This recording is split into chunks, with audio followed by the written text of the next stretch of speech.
গাজীপুরে ইউটিউব দেখে আখ চাষ করে সফল হয়েছেন শহীদুল্লাহ শহীদ। মারুফ প্রধানের তথ্য ও ছবিতে থাকছে বিস্তারিত। সুপ্রিয় দর্শক মণ্ডলী, আজকে আমরা গাজীপুর জেলার শ্রীপুর উপজেলার বর্মি ইউনিয়নের গিলাশ্বর গ্রামের একজন প্রবাসী ভাই, যিনি দীর্ঘদিন যাবৎ বিদেশ থেকে এসে উনি নিজ উদ্যোগে ইউটিউব থেকে দেখে একজন কৃষি উদ্যোক্তা হয়েছেন এবং উনি প্রায় সফলতার দ্বারপ্রান্তে। আজকে আমরা উনার আখ খেতে ইতিমধ্যে আমরা অবস্থান করছি। এখন উনার কাছ থেকে আমরা সরাসরি এই বিষয়ে শুনবো তিনি কিভাবে শুরু করেছিলেন এবং তিনি কতটা সফল। আসলে এই গ্যান্ডারিটা আসলে আমার আমি যে এটার প্রস্তুত করাম, এটা যে আমার একটা স্বপ্ন। আমার কিন্তু এটা অনেক আগেতে এই স্বপ্নটা যে আমি একটা গ্যান্ডারি খেত করবো। আমি ইউটিউবে দেখতাম, দেখে এরা ভাল লাগতো আমার কাছে, তো ভাল লাগতো। এই সুবাদে আমি চিন্তা ভাবনা করলাম যে বাস আমি কতটুকু এক পাই জায়গার মধ্যে আমি গ্যান্ডারি খেত করবো। তো অনেকেই বলছে যে এক পাই খেতে বাস তুমি সামাল দিতে পারবে না।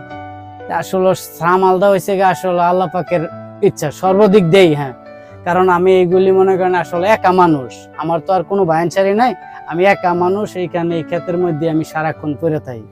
কারণ আমার এটা খুবই একটা স্বপ্নের, একটা ইচ্ছা করলে যে বাস এটা আমার স্বপ্নের আখ ক্ষেত, বাস এতটুকু। গাজীপুর জেলার শ্রীপুর উপজেলার বর্মি ইউনিয়নের গিলাশ্বর গ্রামের শহীদুল্লাহ শহীদ শেখ প্রমাণ করলেন, ইচ্ছাশক্তি আর পরিশ্রম থাকলে কৃষি দিয়েও স্বাবলম্বী হওয়া যায়। দীর্ঘদিন প্রবাস জীবনের পর দেশে ফিরে তিনি ইউটিউবে কৃষি বিষয়ক ভিডিও দেখে আখ চাষের উদ্যোগ নেন।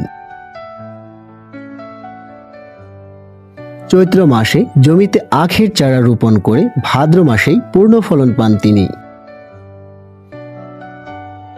আপনি যে এখানে এই আখ চাষটা করছেন, তো আপনার এখানে হচ্ছে যে কতদিন আগে আপনি এই চাষটা শুরু করছেন? আমি এটা চৈত মাস লাগাইছি।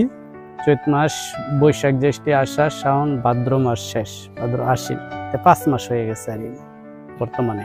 এখানে কতটুকু জায়গার মধ্যে আপনি এই চাষটা করছেন? এখানে 1 বিঘা জায়গার মধ্যে, আমগর বাসা এক পাহি। এই যে আপনি চাষটা করছেন আখ, এই জাতটার নাম কি? এটা হচ্ছে রংবিলাস। এটা রংবিলাস, এটা জাত। আসলে এটা বীজটা মনে করেন যে বাস অনেক জায়গা ঘোরাঘুরি করে বাস আমি এই বীজটা নিচ্ছি। তারপরে আসলে আখগুলা কিন্তু খুবই পরিমাণে অন্যান্য আখ থেকে অনেক পরিমাণে রসালো মনে হচ্ছে।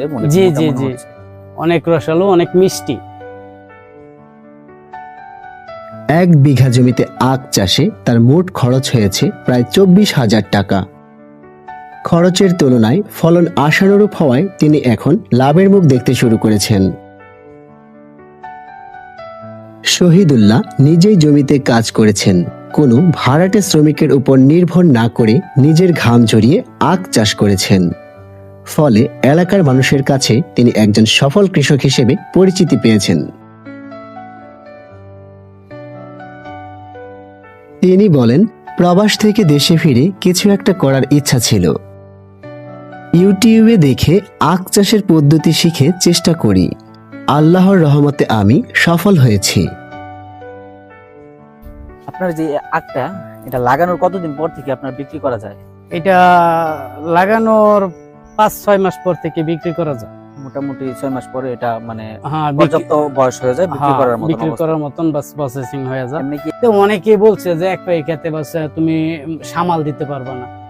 আসলে সামাল দেওয়া হয়েছে আসলে আল্লাহ পাকের ইচ্ছা সর্বদিক দেই। হ্যাঁ, কারণ আমি এইগুলি মনে করেন আসলে একা মানুষ, আমার তো আর কোনো ভাইনসারি নাই। আমি একা মানুষ, এইখানে এই ক্ষেতের মধ্যে আমি সারাক্ষণ পড়ে থাকি। কারণ আমার এটা খুবই একটা স্বপ্নের, একটা ইচ্ছা করলে যে বাস এটা আমার স্বপ্নের আখ ক্ষেত, বাস এতটুকু।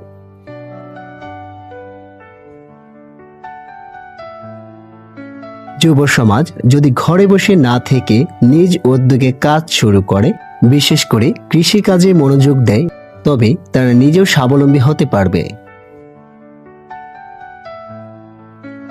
যারা নতুন উদ্যোক্তা, তারা যদি হচ্ছে যে আপনার কাছে আসে পরামর্শের জন্য বা বীজের জন্য, তখন আপনি তাদেরকে কিভাবে সাহায্য করবেন? তারা যদি আসে আমার কাছে বীজের জন্য, আমি তাদেরকে সাহায্য করব, বীজ দিব এবং তাদেরকে প্রসেসিং করার সম্পূর্ণ পরামর্শ, যাতে সুন্দর পরামর্শ আমি তাদেরকে দেব। তারা যাতে নিজে করতে পারে। নিজে করতে পারে, লাভবান হয়। স্থানীয়রা জানান শহীদুল্লাহর এই সাফল্যে এলাকার অনেকেই অনুপ্রাণিত হয়েছেন। ইতিমধ্যে বেশ কয়েকজন যুবক আখ চাষে আগ্রহ প্রকাশ করেছেন। কৃষি বিভাগ বলছে দেশে আখের চাহিদা সব সময় থাকে। সঠিক সময়ে সঠিকভাবে আখ চাষ করতে পারলে কৃষকরা লাভবান হতে পারবে। শহীদুল্লাহর মতো উদ্যোগী মানুষেরা অন্যদের জন্য অনুপ্রেরণার দৃষ্টান্ত স্থাপন করে। MS TV live, Sreepur, Gazipur.